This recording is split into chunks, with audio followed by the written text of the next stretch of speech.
guys, welcome back to my channel Darshini Diaries. ఈ రోజు మీ అందరికీ కూడా నల్గొండ జిల్లా పానగల్ అనే విలేజ్ లో ఉన్న శ్రీ ఛాయ సోమేశ్వర టెంపుల్ గురించి కొన్ని విషయాలు అండ్ టెంపుల్ మొత్తం కూడా చూపిస్తాను. ఆ టెంపుల్ లో గర్భగుడిలో ఉన్న శివలింగం పైన ఎప్పుడూ ఒక ఛాయ అంటే నీడ పడుతూ ఉంటుంది. అసలు అది ఎక్కడి నుంచి పడుతుంది ఏంటి అనేది ఆ టెంపుల్ గురించి మరికొన్ని విషయాలు వీడియోలో చెప్తాను. వీడియో స్కిప్ చేయకుండా నేను వరకు చూసి వీడియోకి లైక్ చేయండి. ఈ టెంపుల్ గురించి నేను చాలా విషయాలు విన్నాను కానీ వెళ్ళటం మాత్రం ఫస్ట్ టైం. నాలాగే ఈ టెంపుల్ గురించి తెలియని వాళ్ళు ఎవరైనా సరే ఈ వీడియో చూసి తెలుసుకుంటారు అనే ఉద్దేశంతోనే ఈ వీడియో అయితే తీశాను. మేమైతే మండే రోజు వెళ్ళాము ఆ టెంపుల్కి. సో ఇది మొత్తం కూడా టెంపుల్ దగ్గరలో ఉన్న మనకి పార్కింగ్ ఏరియా. ఇక్కడే మనం వెహికల్స్ పైన వస్తే పార్క్ చేసి ఇలా లోపలికి అయితే వెళ్ళాలి.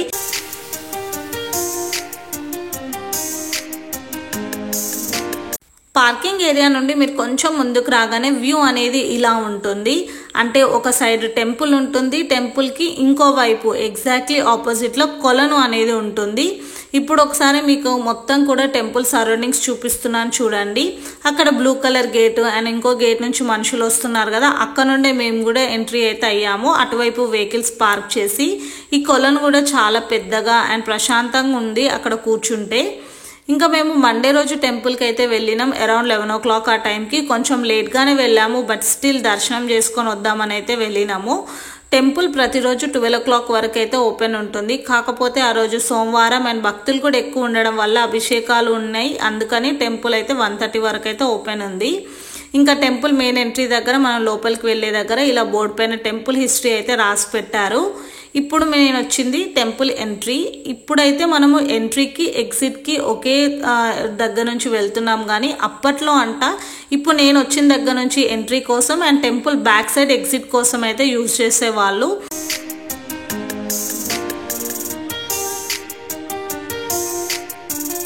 ఇప్పుడు మీరు చూస్తున్నారు కదా, ఇవన్నీ కూడా చిన్న చిన్న టెంపుల్స్. అంటే మెయిన్ టెంపుల్కి చుట్టూ కూడా ఇవన్నీ ఉంటాయి. వీటిని ఉప ఆలయాలు అని అంటారు. ఇప్పుడైతే అందు లోపల మనకి విగ్రహాలు కనిపించట్లేదు, ఎందుకంటే అప్పట్లో యుద్ధం జరిగినప్పుడు కొన్ని ఎత్తుకొని వెళ్ళిపోయారు అండ్ చాలా వరకు డెమాలిష్ చేసేసారంట. ఈ టెంపుల్ని రీసెంట్ ఇయర్స్ అంటే ఒక 2.5 years బ్యాక్ నుంచి చాలా డెవలప్ చేయడం స్టార్ట్ చేశారు. అండ్ ఈ టెంపుల్ యొక్క సిగ్నిఫికెన్స్ తెలుసుకున్న తర్వాత కూడా చాలా మంది వచ్చి ఈ టెంపుల్ విజిట్ చేయడానికి ఇష్టపడుతున్నారు. మెయిన్గా గర్భగుడిలో ఉండే శివలింగం పైన పడే ఛాయ ఈ టెంపుల్కి ఫేమస్ కాబట్టి దాన్ని చూడడానికి కూడా చాలా మంది వస్తూ ఉంటారు. ఇక్కడ ఈ టెంపుల్ని చూసుకుంటే మీరు మొత్తం కూడా స్టోన్తోనే కన్స్ట్రక్ట్ చేస్తున్నారు. అప్పట్లో 11th century ఈ టెంపుల్ని అయితే కన్స్ట్రక్ట్ చేశారంట. అప్పట్లో రాజుల దగ్గర ఉన్న ధనం, వజ్రాలు, రత్నాలు అన్నీ కూడా నందిల యొక్క శరీరంలో లేదా ఏదైనా విగ్రహం లోపల దాచుకునే వాళ్ళు. అప్పట్లో అలా స్పెషల్గా వాళ్ళు అంటే తయారు చేసుకునే వాళ్ళు. ఇక్కడ యుద్ధం జరిగినప్పుడు కూడా వాళ్ళ సంపద దోచుకోవడానికి ఇలాంటి విగ్రహాలన్నిటిని కూడా ధ్వంసం చేశారు. అలా ధ్వంసం చేసిన కొన్ని విగ్రహాలు మిగిలి ఉంటే టెంపుల్ బ్యాక్ సైడ్ అయితే పెట్టారు. వీటి పక్కనే ఒక నాగదేవత పుట్ట అయితే ఉంటుంది. ఇక్కడ ఉండే వాళ్ళు ఇప్పటికీ నమ్ముతూ ఉంటారు ఏంటంటే గర్భగుడిలో ఉన్న శివలింగం పైన ఇప్పటికీ ఎవ్రీడే రాత్రిపూట ఇక్కడున్న నాగదేవత వెళ్ళి ఆ గర్భగుడిలో ఉంటుందని చెప్తూ ఉంటారు.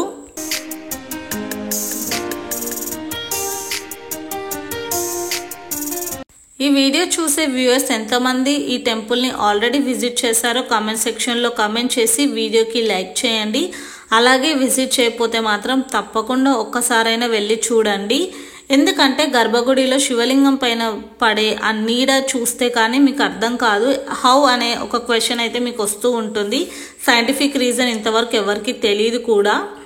అండ్ ఆల్సో ఇప్పుడు మనమైతే మెయిన్ గర్భగుడిలోకి వెళ్లే ముందే ఆత్మలింగం అంటే ఉపాలయాలన్నీ దర్శనం చేసుకుంటున్నాము. మీకు ఆత్మలింగం అనే టెంపుల్కి ముందే ఒక డెమాలిష్ చేసిన వినాయకుడు కూడా కనిపిస్తున్నారు.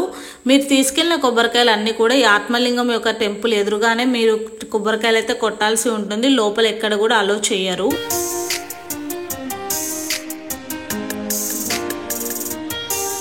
ఇప్పుడు మనం మెయిన్ టెంపుల్లోకి అయితే వెళ్తున్నాము దర్శనం చేసుకోవడానికి. టెంపుల్ లోపల అయితే చాలా బాగుంది.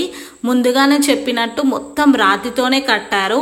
ఈ టెంపుల్ లోపల ఉండే ప్రతి ఒక్క స్తంభం పైన కూడా శిల్పకళ అనేది కళ్ళకు కట్టొచ్చినట్టు కనిపిస్తుంది.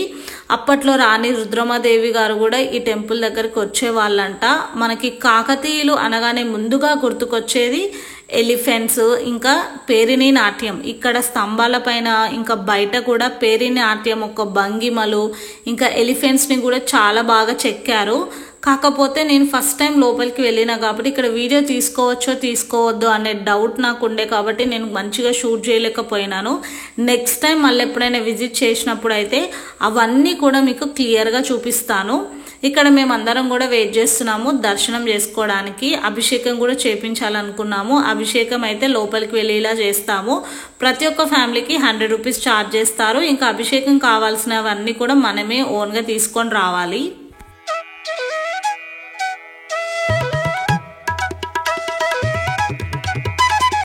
గర్భగుడిలోకి వెళ్ళే మెయిన్ ద్వారం పైన కూడా గజలక్ష్ముల యొక్క విగ్రహాలు అయితే చెక్కారు. గర్భగుడిలో నిత్యం ఇక్కడ నీళ్ళు ఊరుతూ ఉంటాయి. అంటే మీకు స్టార్టింగ్లో ఒక కొలనని చూపించిన కదా, అక్కడి నీళ్ళు ఇక్కడ ఊరుతూ ఉంటాయని చెప్తూ ఉంటారు.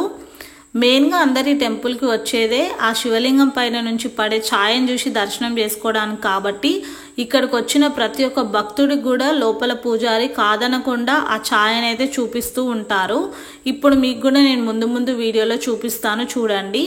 ఇక్కడ అదే చాలా ఫేమస్ అన్నమాట. ఇప్పుడు లైట్ ఆఫ్ చేయగానే మీకు ఒక స్తంభం లాగా వెనకాల కనిపిస్తుంది కదా, లోపల ఉన్న అంటే గుడి లోపల ఉండే ప్రతి ఒక్క స్తంభం యొక్క నీడ ఒకే స్తంభం లాగా ఆ శివలింగం పైనుండి సూర్యుడు పొద్దున ఉదయించినప్పటి నుంచి ఈవినింగ్ అస్తమించేంత వరకు ఏ డైరెక్షన్లో ఉన్నా సరే ఆ నీడ అనేది అట్లనే కనిపిస్తూ ఉంటుంది. ఈ టెంపుల్ని అట్లా అప్పట్లో కన్స్ట్రక్ట్ చేశారంట.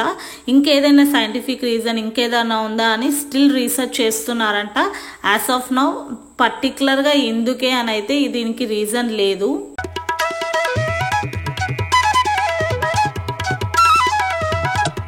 గర్భగుడి ఆపోజిట్లో సూర్యనారాయణ మందిరం కూడా ఉంది. ఎందుకంటే సూర్యదేవుడి యొక్క భార్య పేరు ఛాయాదేవి. గర్భగుడిలో ఉండే శివలింగం పైన ఛాయ అనేది పడుతుంది కాబట్టి ఆపోజిట్లో ఈ టెంపుల్ని కట్టారు. అప్పట్లో ఇక్కడ ఒక పెద్ద నంది ఉండే, దానిని కూడా ధ్వంసం చేశారంట. అందుకే ఇక్కడ చిన్న నంది అయితే పెట్టారు. ఇప్పుడు స్క్రీన్ పైన మీకు ఒక పిక్చర్ అటాచ్ చేస్తున్న శివలింగంది చూడండి. గర్భగుడిలో ఉండేది పూలదండ ఉండడంతో మీకు సరిగ్గా కనిపించట్లేదు, కానీ అన్ని శివలింగాల పైన అలా గీతలు అయితే ఉండవంట. ఒకదాన్ని బ్రహ్మసూత్రం, ఇంకొక దాన్ని సోమసూత్రం అని పిలుస్తారు. ఎందుకు అలా అంటారు అనేది మీకు ఎవరైనా తెలుసుంటే వీడియో చూసేవాళ్ళు కమెంట్ సెక్షన్లో కమెంట్ చేయండి. ఆ కమెంట్ని నేను పిన్ చేసి పెడతాను. నాతో పాటు మన సబ్స్క్రైబర్స్ అందరు కూడా తెలుసుకుంటారు.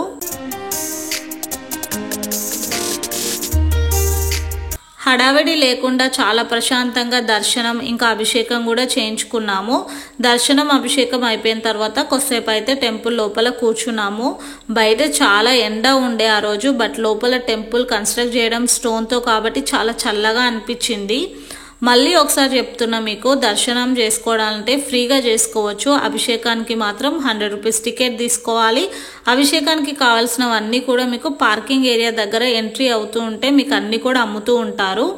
ఇంకా దర్శనం అయిపోయింది, కొద్దిసేపు టెంపుల్ లోపల కూర్చున్నాము. ఒకసారి చుట్టూ కూడా తిరిగి చూద్దామని టెంపుల్ చుట్టూ అయితే తిరిగి చూస్తున్నాను.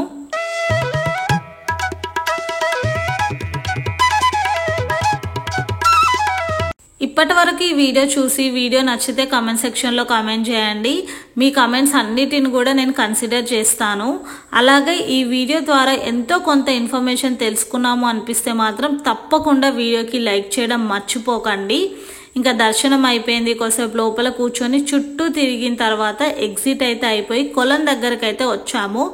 లోపల టెంపుల్లో చాలా చల్లగా ఉంది, ఎండ ఎంత బయట ఉన్నా సరే. అలాగే ఈ కొలం దగ్గర కూర్చుంటే కూడా చాలా చల్ల గాలితో చాలా మంచిగా అనిపించింది. చాలాసేపు అయితే కొలం దగ్గర కూర్చున్నాము.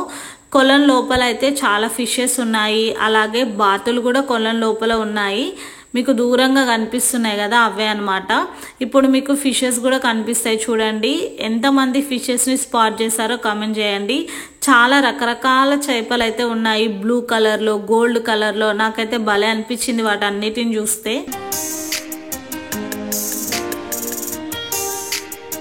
టెంపుల్ టైమింగ్స్ చెప్పడం నేను మర్చిపోయాను. పొద్దున 6 o'clock నుంచి మధ్యాహ్నం 12:30 వరకు మళ్ళీ క్లోజ్ చేసేసి 3 o'clockకి మధ్యాహ్నం ఓపెన్ చేసి ఈవినింగ్ 6 వరకు అయితే ఓపెన్లో ఉంటుంది. మీరు ఒకవేళ టెంపుల్ని విజిట్ చేయాలనుకుంటే ఈ స్పెసిఫిక్ టైమింగ్స్ని అయితే పక్కా ఫాలో అవ్వండి. ఇంకా మండే రోజు చాలా మంది క్రౌడ్ అయితే ఉంటుంది. సో మండే వస్తే క్రౌడ్ అయితే పక్కా ఎక్స్పెక్ట్ చేయండి. మొత్తానికైతే మేమైతే మండే రోజే వెళ్ళినాం. దట్టు క్లోజింగ్ టైంలో వెళ్ళాం కాబట్టి అంత రష్ లేకుండే. అదే మార్నింగ్ వచ్చుంటే మాత్రం చాలా మంది ఉంటుండే. ఇంకా మేము ఈ ఫిషెస్కి స్పాట్ చేసినాం కదా, కొబ్బరి ముక్కలు ఉంటాయి కదా, అవి వేస్తే అవి తినడానికైతే ఇట్లా ముందుకైతే వస్తున్నాయి. ఇప్పుడు ఇది ఒకటి కనిపిస్తుంది బ్లాక్గా, కానీ యాక్చువల్లీ అది బ్లూ కలర్ ఫిష్. సో నాకైతే మస్తు అనిపించింది. ఫుల్ అంటే ఫుల్ ఉన్నాయంట ఈ కొలంలో. మాకైతే చాలా కనిపించినాయి కూడా. ఇట్లా మనం ఏదైనా ఫుడ్ వేస్తే ఒక్కదాని వెనకాల అన్నీ కూడా ఇట్లా వరుసగా వస్తూనే ఉంటున్నాయి. ఇంకా ఇందాక మేము వచ్చినప్పుడు బాతులు చాలా దూరంలో ఉంటుండే. ఇంకా మమ్మల్ని చూసి ఇవి కూడా ముందుకైతే వచ్చేసినాయి.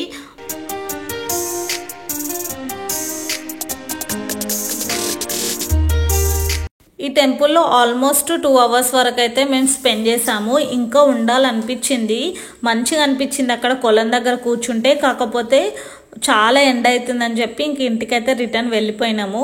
బిందు, నేను, బిందు వాళ్ళ రిలేటివ్స్ అయితే టెంపుల్కి వెళ్ళినాము. ఆల్రెడీ నా ఛానల్లో బిందు ఎంగేజ్మెంట్ వీడియో అనేది నేను పోస్ట్ చేశాను. చూడకపోయింటే లింక్ డిస్క్రిప్షన్లో ఇస్తాను, తప్పకుండా చూడండి. ఈ బుడ్డోడు మోక్షిత్ మా సైడ్ చూసి బాయ్ అని చెప్పు అంటే బాయ్ బాతులు అని చెప్పి బాతులు అన్నిటికీ బాయ్ చెప్తున్నాడు. సో క్యూట్ కదా. ఇట్లా చిన్నపిల్లలు ఇట్లాంటి పనులు ఇన్నోసెన్స్గా చేస్తే మంచిగా అనిపిస్తుంది. That's all for this video guys. ఒకవేళ మీకు ఈ వీడియో నచ్చుంటే మాత్రం తప్పకుండా వీడియోకి లైక్ చేయండి. ఇంకా నా ఛానల్ సబ్స్క్రైబ్ చేసుకోకుండా ఈ వీడియోస్ చూస్తుంటే మాత్రం ఛానల్ సబ్స్క్రైబ్ చేసుకొని పక్కన ఉన్న బెల్ నోటిఫికేషన్ని ఆన్ పెట్టుకోండి. సో దట్ నేను వీడియో పెట్టగానే మీకు నోటిఫికేషన్ వచ్చి వీడియోస్ అనేవి మిస్ అవ్వరు. ఇంకా ఎలాంటి వీడియోస్ మీకు కావాలనుకుంటున్నారో కామెంట్ సెక్షన్లో కామెంట్ చేయండి. Thank you so much for watching this video. మళ్ళీ నెక్స్ట్ వీడియోతో కలుద్దాం. Bye bye.